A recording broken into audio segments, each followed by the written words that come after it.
Hello everyone, I am Niranjan and welcome to our channel Law with Niranjan.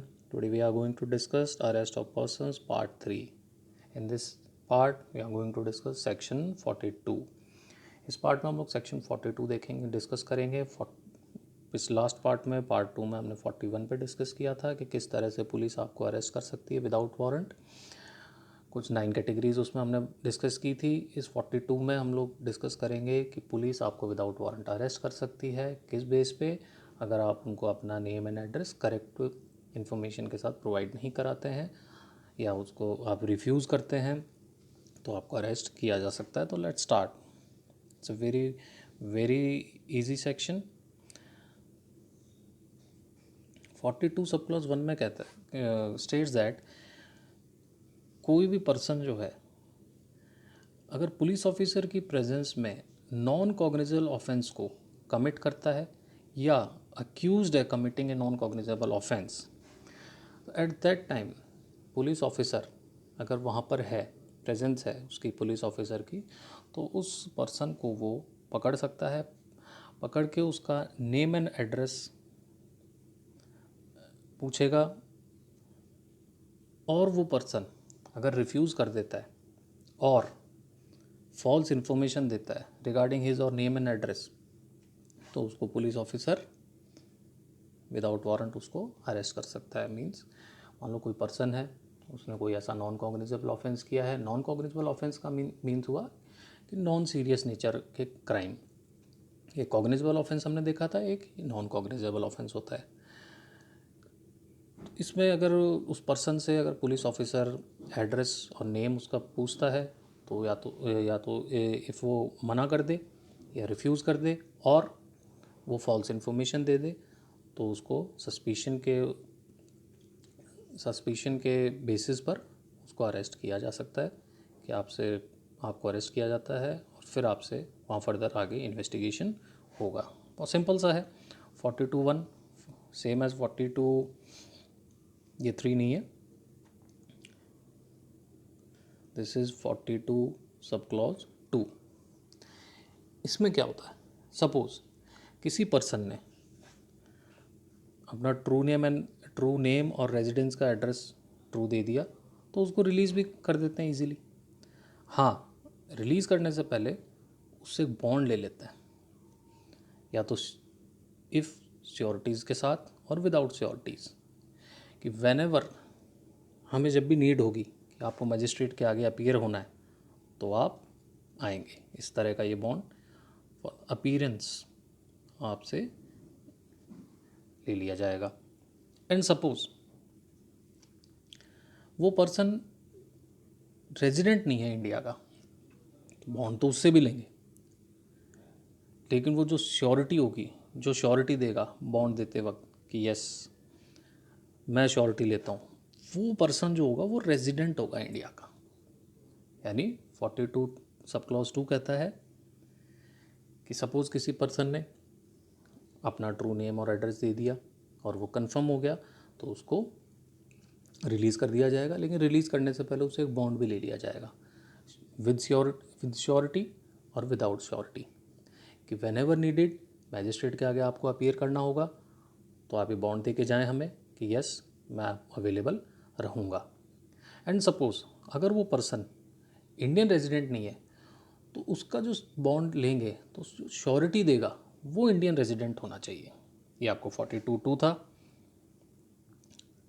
इसका 42 sub clause 3 ये क्या कहता है, ये कहता है सपोज अगर वो बॉन्ड का एग्जीक्यूशन नहीं होता है within 24 hours from the time of arrest, the arrested person shall be forwarded to the nearest magistrate having jurisdiction. Means बहुत ईजी है कि ट्रू नेम और जो रेजिडेंस है वो अगर कंफर्म नहीं होता है within 24 hours from the time of arrest, suppose उस पर्सन को अरेस्ट किया और उसका नेम और रेजिडेंस एड्रेस पूछा पुलिस ने और वो कंफर्म नहीं हुआ कि ये नेम भी सही नहीं है और ये एड्रेस भी सही नहीं है, और जो हमने बॉन्ड लिए थे कि आपको जब भी हमें नीड होगी मैजिस्ट्रेट के आगे आपको अपीयर करने के लिए, अगर वो बॉन्ड का एग्जीक्यूशन नहीं हो पा रहा है, देन नियरेस्ट मजिस्ट्रेट जो होगा वहाँ उसको फॉरवर्ड कर दिया जाएगा। इट मीन्स जहाँ भी वो अरेस्ट हुआ है और ये सारी कंडीशंस फुलफ़िल नहीं हो रही हैं, तो वहाँ पर जो नियरेस्ट मजिस्ट्रेट साहब होंगे वहाँ पर उनको तुरंत उस पर्सन को अपीयर किया जाएगा। ये आपका 42(3) था। 2 केस हैं, बहुत इजी केस हैं। गुलाब रसूल 1903 का, ये रिलेटेड विद सेक्शन 42 है। इसमें क्या हुआ था कि एक पुलिस कांस्टेबल ने एक पर्सन को रोका कि वो पब्लिक रोड पर न्यूसेंस क्रिएट कर रहा था, और उस पर्सन ने उसे मना कर दिया कि नहीं मैं तो करूँगा। तब कांस्टेबल ने उसको पकड़ा और उससे उसका नेम एंड एड्रेस पूछा। अगर नेम एंड एड्रेस उसने गलत बताया, देन उस कांस्टेबल ने उस पर्सन को अरेस्ट कर लिया। कोर्ट में गया केस, वहाँ पर ये सारे सर्कमस्टांसेस देखे कोर्ट ने, ऑनरेबल कोर्ट ने, और वो समझे। तो इन्होंने, कोर्ट ने यही कहा कि यस, ये जो अरेस्ट था ये अकॉर्डिंग टू लॉ बिल्कुल सही था। Second case Gopal Naidu 1922 46 Madras 605। इस केस में क्या हुआ था कि 2 पुलिस ऑफिसर्स थे, उन्होंने एक पर्सन को अरेस्ट किया, हैवीली ड्रंक था और वो पब्लिक रोड पे डिस्टर्बेंस क्रिएट कर रहा था। इसमें क्या हुआ था कि जो 2 पुलिस ऑफिसर्स थे उनमें से जो एक पुलिस ऑफिसर था वो उस पर्सन का नेम, करेक्ट नेम और एड्रेस जानता था, लेकिन उसके बावजूद भी इन पुलिस ऑफिसर्स ने उसको पुलिस स्टेशन ले जाके बंद कर दिया। मजिस्ट्रेट के आगे अपीयर हुए, वहाँ पर ये केस चला। वहाँ ये सारे सर्कमस्टांसेस और सारे एविडेंसेस को समझने के बाद कोर्ट ने कहा नहीं, ये जो एक्शन था पुलिस ऑफिसर्स का ये जस्टिफाइड नहीं था। क्यों जस्टिफाइड नहीं था? क्योंकि ये 42 सेक्शन 42 की जो रिक्वायरमेंट्स हैं